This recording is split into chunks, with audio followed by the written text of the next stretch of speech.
Hey everyone, Chris here with more Stories in Cardboard. Today I want to take a look at a player who a lot of people may not know who he is, and sadly even more people seem to have either forgotten or ignored his place in NFL history.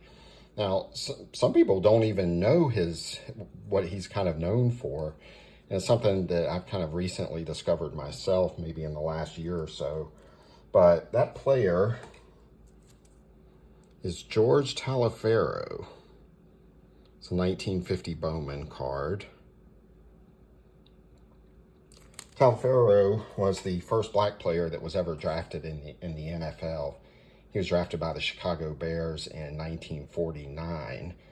Now, some of the first black players to play in the NFL in the 1920s were Fritz Pollard, Duke Slater, Bobby Marshall, guys like that. And then I think it was in 1935, there were no more black players on active rosters in the NFL. And in 1946, you had the Forgotten Four who reintegrated pro football. That was Kenny Washington signing the first contract with the Los Angeles Rams, and Woody Strode, who also played with the Los Angeles Rams. Strode played for just one season, and Kenny Washington, because of knee injuries, played 3. But also in the AAFC, you had Bill Willis and Marion Motley, who actually played in the 1946 season before Strode and Kenny Washington took the field. I think they started their season a week prior. But George Taliaferro is often forgot. Not only was he the first black player who was drafted in the NFL, there's evidence that he might actually be the first black player to play quarterback in the modern era. Some people attribute that to Willie Thrower of the Chicago Bears in 1953. But looking at old box scores, I see passing stats for Taliaferro in 1951 and 1952. Now, he did play quarterback some at Indiana University when he played in college. He played halfback also, so it's possible he may have thrown these passes from the halfback position. He did have 33 passes in 1951. That's quite a few.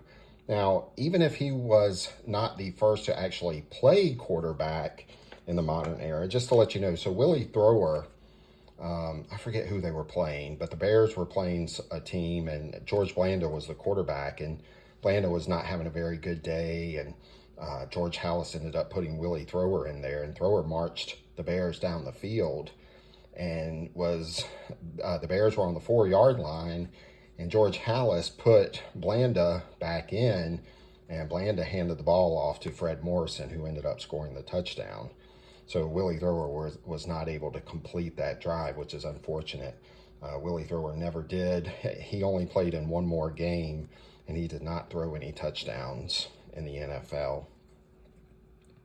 But here's a 1951 Bowman of Taliaferro. Now, even if Taliaferro if he was not the first black player to play quarterback in the modern era, one thing that I do know for sure is he was the first to start at quarterback in the black era, or in the modern era. And now, from this game, this was the game that he did that. November 22nd, 1953, he started at quarterback for Fred Enke, who had gotten injured the previous week against the Philadelphia Eagles. Now, here's a 1952 Bowman Large of Taliaferro. Nice looking card there. A 53 Bowman with the big white football. And a 54 Bowman. Great looking background there with all the green trees and the green grass, and the great looking Baltimore Colts logo down there at the bottom. Now, Taliaferro in this particular game, November 22nd, 1953, he didn't play very well. It was very foggy.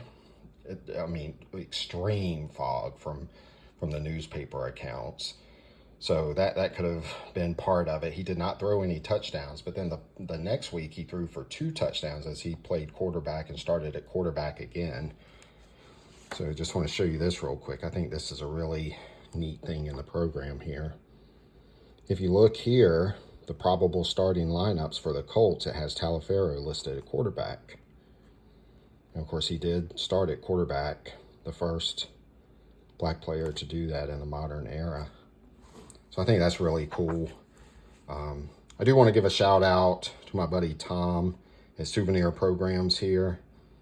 He has a great channel where he shows his father's collection of old programs and autographs, and he does just a great job of mixing in some humor along with some great knowledge on some of these players. And it's a very entertaining channel, and I'll put a link in the description, but go check him out. It's a great channel.